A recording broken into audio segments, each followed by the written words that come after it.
안녕하십니까. 전북대학교 오승환입니다. 제가 오늘 발표할 내용은 실리콘 카바이드 나노와이어의 성장과 이에 대한 특성 연구에 대해서 말씀드리겠습니다. 오늘 발표할 순서는 처음에 개요를 말씀드리고 실험, 결과 및 고찰, 요약 순으로 정리하도록 하겠습니다.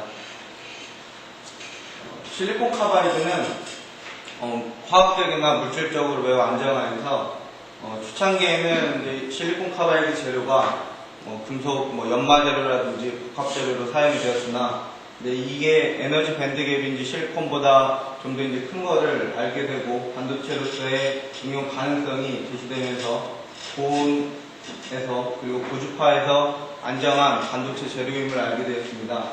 그래서 현재로는 이 MEMS의 그 전자소자의 그 센서의 재료로도 사용이 가능합니다. 그래서 이제 저희가 이 실리콘 카바이드 나노 와이어가 그 벌크 특성보다는 더 우수한 물리화학적 특성을 가지고 있는 것을 이제 알고 이거에 대한 연구를 시작을 하게 되었는데, 일반적으로 보고되어지고 있는 실리콘 카바이드 나노 와이어의 합성 방법으로는 첫 번째로 홍제다이 그룹에서 처음에 시도를 한 겁니다. 실리콘 옥사이드와 그다음에 이제 SiI2와 함께 카본 나노튜브를 이제 반응시켜서 최종 생성물로 실리콘 카바이드를 만드는 것, 그리고 실리콘 다이옥사이드와 실리콘 파우더와의 반응에 의해서 실리콘 모녹사이드 베이퍼를 만든 다음에 카본 나노튜브와 반응을 시켜서 실리콘 카바이드 나노와이어를 만드는 일반적으로 얘기하기에는 투스텝 리액션이라고 얘기를 합니다. 그리고 테트라 없이 실란을 가지고 만든 이제 졸개법을 이용해서 만든 방법이 있고요. 그리고 이제 핫 필라멘트 CVD 방법에 의해서 실리콘 기판 위에 그 SI와 C의 소스를 올려놓고 직접 다이렉트로 반응을 시키는 이런 네 가지 방법들이 기존에 많이 보고가 되어 있습니다. 네, 현재 이제 저희가 하고자 하는 일은 촉매 위에다가 카본 나노튜브를 입힌 다음에 그 위에 실리콘 카바이드 나노 와이어를 성장을 하는 이런 방법으로 일을 추진해 보았습니다. 다음에 보시는 그림은 저희가 이제 실험에 대한 공정 순서를 기판의 이제 변화에 따라서 이렇게 나타내 보았습니다. 처음에 아세톤에서 실리콘 원재료대로 기판을 소니케이션 한 다음에 그 다음에 이제 저희가 포르스 실리콘 레이어를 만든 다음에 제거하는 작업을 수행을 했습니다.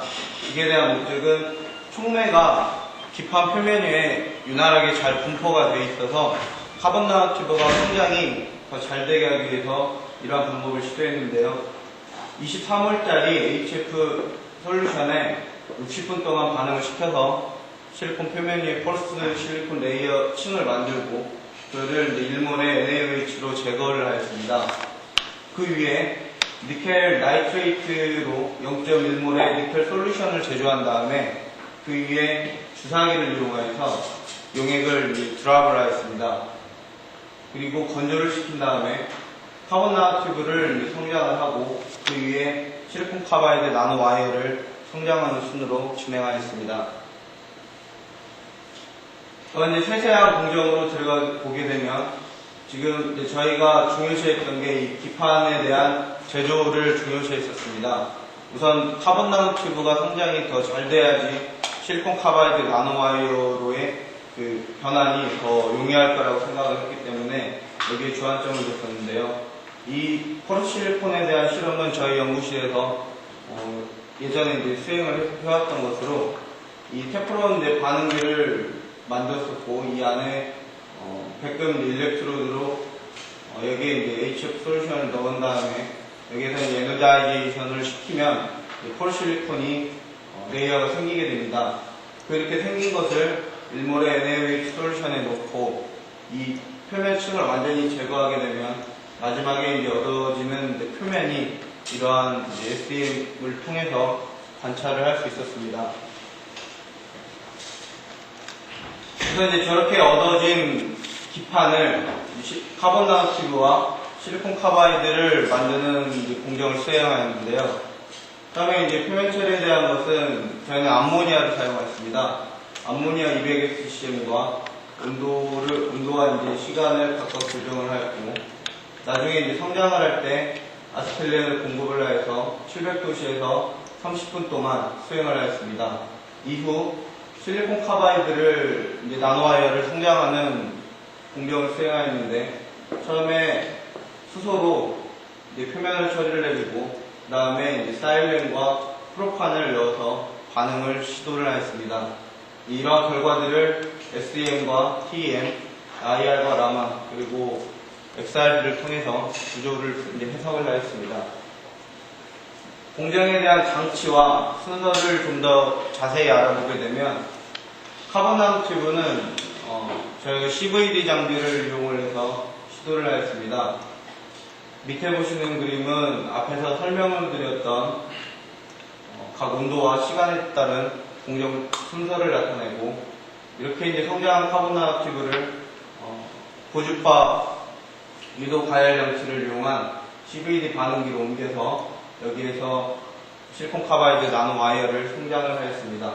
아래에 보시는 이제 공정도도 처음에 이제 수소로 애칭을 하고, 나중에 사일렌과 프로판이 공급이 되면서 실리콘 카바이드가 성장이 되는 공정을 나타내었습니다.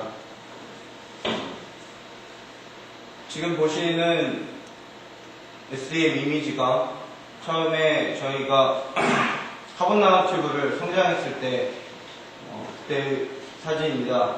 그림에서 보시는 것처럼 아까 그 기판을 제조할 때 생겼던 이런 층들이 이후에 층매가 입혀지면서 그 이후에 나노튜브가 성장되는 것을 관찰할 수 있었고, 구조를 확인하기 위해서 라만을 분석한 결과 각각 1287과 1606에서 D밴드와 G밴드를 확인할 수 있었습니다.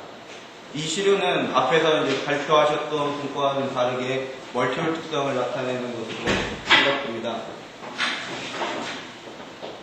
카본 나노튜브를 성장한 다음에 사일렌과 프로판을 공급을 하여서 성장한 실리콘 카바이드 나노와이어의 SEM 이미지입니다.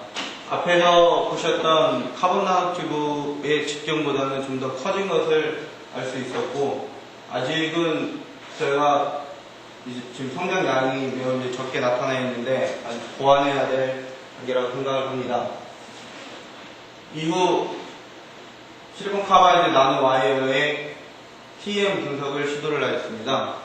분석 결과 지금 111 방향, 투원 방향, 원원제로 방향, 다양한 형태의 방향이 확인을 할 수가 있었는데, 아직 이거에 대한 정확한 한 방향으로의 좋은 퀄리티를 가지는 그런 재료를 만드는 데는 좀 더 보완된 연구가 더 필요하고, 이렇게 이제 이러한 나노 와이어들이 성장이 되었는데, 이에 대한 직경이 30에서 40나노 정도로 관측이 되었습니다. 그리고 이 레티스 거리를 계산을 해보았는데 0.278 나노미터로 보고되어 오고 있는 논문들과 아주 유사한 값을 나타내었습니다. 또한 이에 대한 XRD 분석을 수행을 하였는데, 각 기판에 대한 픽이 나타나고 실리콘 카바이드 원원원 방향의 피크를 확인할 수 있었습니다.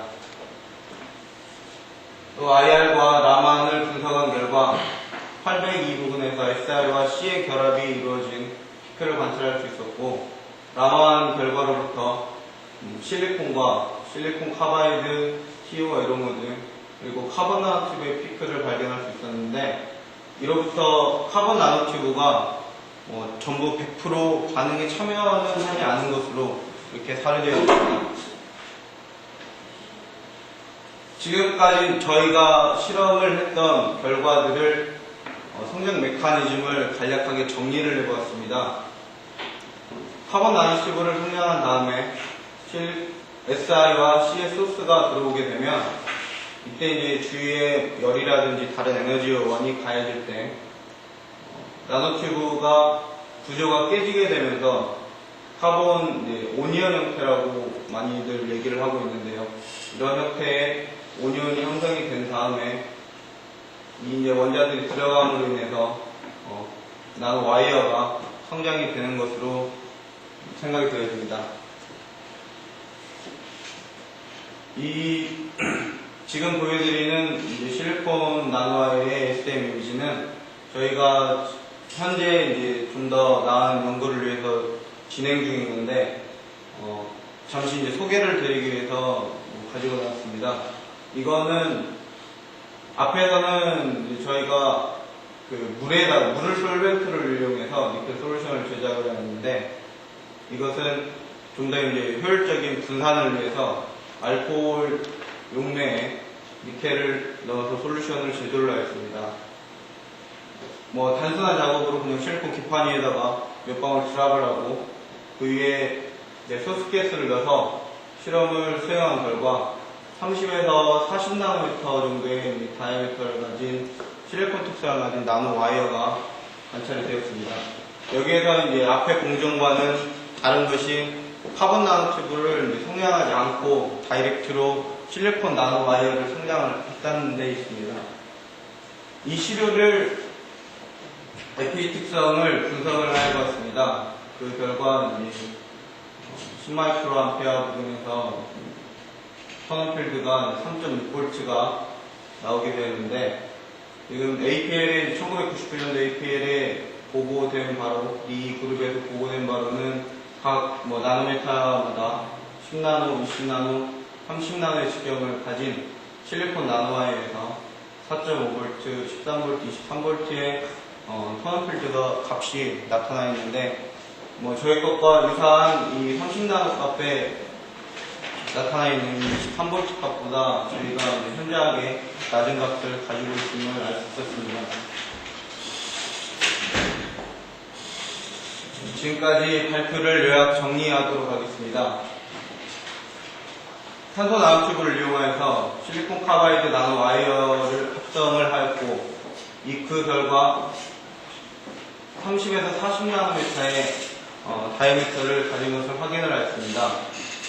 TEM과 XR 금속으로부터 큐빅상의 실리콘 카바이드 나노와이어가 성장된 걸 알 수 있었고, 실리콘 카바이드 성장 기구를 제시하여 보았습니다. 이상입니다.